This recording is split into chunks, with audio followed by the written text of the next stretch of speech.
Last video में हमने देखा था कि रिच माइंडसेट और पुअर माइंडसेट के बीच में डिफरेंस क्या है। पुअर माइंडसेट वाले लोग सबसे पहले अपने लिए कंफर्ट वाली चीजें खरीदते हैं, शो वाली चीजें खरीदते हैं, जैसे कि महंगे कपड़े, जूते, घड़ी, मोबाइल या फिर कार। अगर उनके पास पैसे नहीं है तो सिर्फ दिखावे के लिए वो ये सारी चीजें लोन पर खरीद लेंगे, इसलिए इनके पास कभी पैसे ही नहीं बचते एसेट्स क्रिएट करने के लिए। लेकिन रिच माइंडसेट वाले लोग सबसे पहले अपने लिए एसेट्स बनाते हैं, ऐसी चीजें बनाते हैं जिससे उनके पास पैसे आए और उसके बाद अपने लिए कोई कंफर्ट वाली चीजें खरीदते हैं। मगर अब सवाल ये आता है कि हम एसेट्स कैसे बनाएं? क्या इसका भी प्रॉपर फॉर्मेट है? तो इसका जवाब हाँ है। मैं आपको ये कॉन्सेप्ट समझाने के लिए 2 बुक्स का सहारा लूंगा। सबसे पहली बुक है रॉबर्ट कियोसाकी की कैश फ्लो क्वाड्रेंट और दूसरी है ई मिथ रिविजिटेड। तो आइए स्टार्ट करते हैं। रॉबर्ट कियोसाकी कहते हैं कि दुनिया में सिर्फ 4 टाइप के लोग हैं, ई, बी, एस और आई, और इनको हम एक क्वाड्रेंट में दिखा सकते हैं। कोई भी आदमी कितने पैसे कमाएगा, उसके पास कितना फ्री टाइम होगा, वो डिपेंड करता है कि वो कौन से क्वाड्रेंट में है, क्योंकि इन चारों लोगों की सोच बिल्कुल डिफरेंट है। क्वाड्रेंट के लेफ्ट साइड में आते हैं ई यानी एम्प्लॉय और एस यानी सेल्फ एम्प्लॉयड। ये वो लोग हैं जो पैसे को टाइम के साथ एक्सचेंज करते हैं।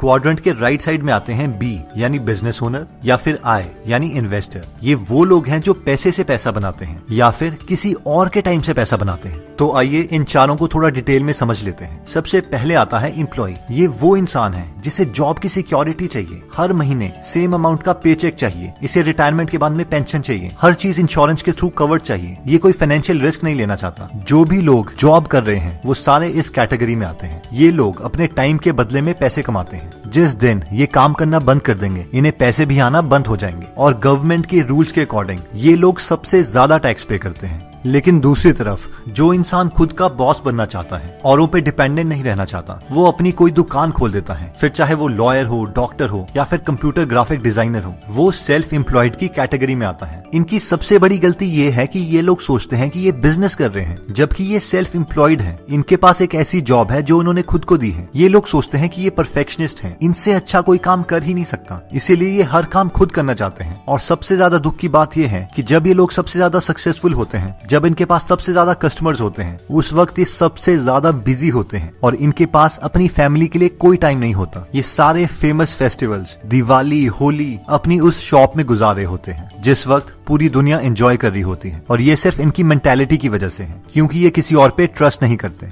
नेक्स्ट आता है आई यानी इन्वेस्टर। इन्वेस्टर वो लोग हैं जो अपना एक्स्ट्रा पैसा औरों के बिजनेस में लगाते हैं ताकि उन्हें काम ना करना पड़े। इनके पास सबसे ज्यादा फ्री टाइम होता है। मान लीजिए कि कल को आप फेसबुक के, जियो के, गूगल के शेयर्स खरीद लेते हैं और उन शेयर्स की वैल्यू बढ़ जाती है, तो आप इस कैटेगरी में आते हैं। लेकिन अगर हम एक इन्वेस्टर बनना चाहते हैं तो सबसे पहले हमें अपने आप को इस फील्ड में एजुकेट करना पड़ेगा। नेक्स्ट आता है बी यानी बिजनेस ओनर। अगर आप अपना बिजनेस इस तरीके से बनाते हैं कि उसमें आपकी जरूरत ना पड़े, तो आप इस कैटेगरी में आते हैं। ये लोग अपना काम ज्यादा से ज्यादा दूसरों से करवाते हैं और ये सब बहुत ही सिस्टमैटिक मैनर में होता है। अगर ये लंबी छुट्टी पर भी चले जाएं, बीमार भी पड़ जाएं, तो भी इनके बिजनेस में कोई फर्क नहीं पड़ेगा। इनका परफेक्ट एग्जांपल आता है मुकेश अंबानी, रतन टाटा एक्सेट्रा। ऐसे लोग आप छोटे बिजनेसेस में अपनी लोकल मार्केट में भी देख सकते हैं, जिन्होंने अपना बिजनेस इस तरीके से क्रिएट किया है कि उसमें इनकी जरूरत ना पड़े।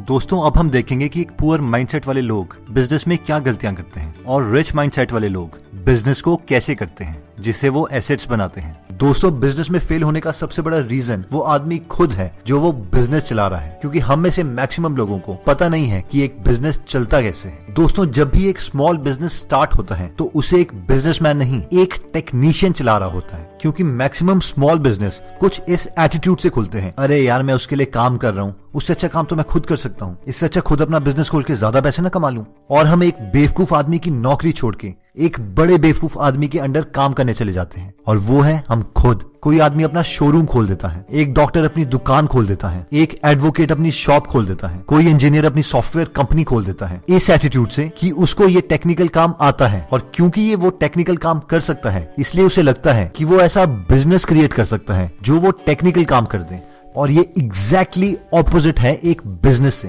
क्योंकि अगर वो बिजनेस इसी सोच से खोला गया है तो वो एक बिजनेस नहीं है, हमने एक जॉब क्रिएट करी है खुद के लिए। We are not a businessman, we are self employed. और सबसे मजे की बात दोस्तों, आपको पता है क्या है? हम लोग बहुत प्राउड होके बोलते हैं, अगर मैं नहीं हूंगा तो ये बिजनेस नहीं चलेगा। और अगर आप किसी भी रियल बिजनेसमैन से पूछ लो तो वो यही बोलेंगे कि वो बिजनेस एक रियल बिजनेस तब बनता है जब आपने अपने को उस सिस्टम से बाहर निकाल दिया है। अगर आपका बिजनेस आपके बिना नहीं चल सकता तो वो बिजनेस नहीं है, यू आर सेल्फ एम्प्लॉयड। लेकिन मैक्सिमम बिजनेस इस एटीट्यूड के साथ खुलते हैं कि हमें वो टेक्निकल काम आता है, और जबकि उस टेक्निकल काम का उस बिजनेस से कुछ लेना देना नहीं है। आप चाहे बड़े से बड़े लोगों के एग्जाम्पल्स ले लें। क्या स्टीव जॉब्स ने एप्पल के फोन्स खुद बनाए थे? बिल्कुल भी नहीं। वो तो एक प्रोग्रामर भी नहीं थे, ना ही एक हार्डवेयर इंजीनियर। उनकी एक विजन थी कि पूरी एप्पल की कंपनी किस तरीके से चलनी चाहिए और फाइनली उन्हें क्या अचीव करना है। और वो अचीव करने के लिए उन्हें जिन लोगों की जरूरत पड़ी, जिस टेक्नोलॉजी की जरूरत पड़ी, वो अपनी कंपनी में लाए और वो प्रोडक्ट अचीव किया और उसकी अच्छी मार्केटिंग के साथ एक नया ब्रांड क्रिएट किया। इवन की बिल गेट्स जिस सॉफ्टवेयर MS-DOS की वजह से अमीर हुए, वो उन्होंने किसी और से खरीदा था $50,000 में, and he created a business. और अगर हम इसे स्मॉल बिजनेसेस के साथ कंपेयर करें, मान लीजिए एक डेंटिस्ट है और वो अपने को एक बिजनेसमैन मानता है, तो वो सबसे ज्यादा सक्सेसफुल कब होगा? जब उसके पास सबसे ज्यादा क्लाइंट्स आएंगे। और जिस मूवमेंट पे उसके पास सबसे ज्यादा क्लाइंट्स आएंगे, उस मूवमेंट पे उसके पास सबसे कम टाइम होगा अपनी लाइफ एंजॉय करने का, और उस मूवमेंट में वो अपनी उस जॉब को, जिसे वो बिजनेस कह रहा है,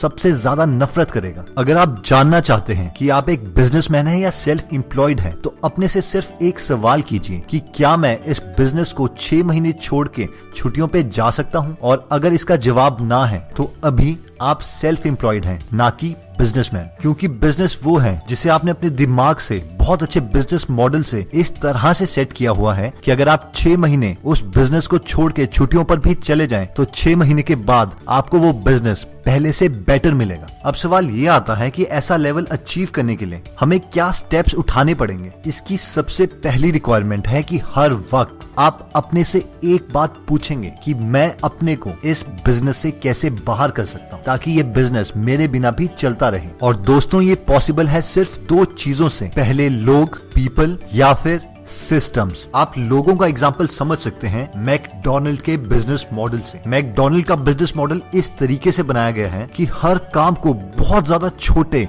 और सिंपल इंस्ट्रक्शंस में तोड़ा गया है, जिससे इवन 10th पास स्टूडेंट्स भी उसमें आते हैं तो विद इन 1 वीक वो ट्रेन होके उस बड़ी मशीन मैकडोनल्ड के अंदर घुस के मैकडोनल्ड के प्रोडक्ट तैयार कर सकते हैं। और अगर आपने नोटिस किया होगा तो मैकडोनल्ड का बर्गर, चाहे आप चंडीगढ़ में खाएं या दिल्ली में, वो एग्जैक्टली सेम होता है। क्या वो सेम आदमी ने बनाया है? नहीं, वो सेम तरीके से, सेम इंग्रेडिएंट से बनाया गया है, क्योंकि ये बिजनेस मॉडल बहुत स्ट्रॉन्ग है। दोस्तों, दूसरा तरीका जो आप इमेजिन कर सकते हैं वो है थ्रू सिस्टम्स, और ये ज्यादातर ऑनलाइन बिजनेसेस में यूज किया जाता है। मान लीजिए आपने एक बार मेहनत करके कोई वेबसाइट खोल दी है या कोई शॉपिफाई का अकाउंट क्रिएट कर दिया है। अब अगर रात के 3 बजे जब आप सो रहे हैं, उस वक्त भी कोई आपकी वेबसाइट पे आता है, तो भी वो आपका प्रोडक्ट या सर्विस ले सकता है और पेमेंट गेटवे के थ्रू आपको पेमेंट करके अपना प्रोडक्ट हासिल कर सकता है। तो दोस्तों, ये 2 मेथड्स हैं जिससे हम सेल्फ एम्प्लॉयड पोजीशन से एक एक्चुअल बिजनेसमैन बन सकते हैं। तो दोस्तों, आज हमने देखा कि 4 टाइप की मेंटालिटी होती है, E, S, B और I। एम्प्लॉय मेंटालिटी वो होती है जो चाहता है कि उसकी एक बार जॉब लग जाए और उसके बाद उसे कोई टेंशन ना लेनी पड़े, और वो सिक्योरिटी को अपना प्राइम ऑब्जेक्टिव मानता है। S, सेल्फ एम्प्लॉयड लोग वो होते हैं जो किसी के अंडर काम नहीं करना चाहते, लेकिन वो अपने आप को परफेक्शनिस्ट मानते हैं और सारा काम खुद ही करना चाहते हैं। इसलिए जब वो सबसे ज्यादा सक्सेसफुल होते हैं, उस टाइम वो सबसे ज्यादा थके होते हैं। नेक्स्ट आता है B, बिजनेस मेंटालिटी। ये लोग वो हैं जो उस तरीके के सिस्टम्स क्रिएट करते हैं जिससे वो और लोगों से काम करवा सके और खुद बिजनेस संभाल सके। I, इन्वेस्टर मेंटालिटी के लोग वो होते हैं जो औरों के बिजनेस को एनालाइज करते हैं, उनके बिजनेस में पैसा लगाते हैं और अपना पैसा बार बार मल्टीप्लाई करते रहते हैं। दोस्तों, कमेंट सेक्शन में आप बता सकते हैं कि आप नेक्स्ट वीडियो किस टॉपिक पर चाहते हैं, ताकि हमें भी फीडबैक मिले और उसी टॉपिक्स को हम कवर करें। इस चैनल को जरूर सब्सक्राइब कर लीजिए और बेल का बटन दबा दीजिए ताकि आप ऐसी नॉलेजेबल वीडियोस कभी मिस ना करें। और इस वीडियो को लाइक जरूर कीजिएगा ताकि हमारा कॉन्फिडेंस बढ़े।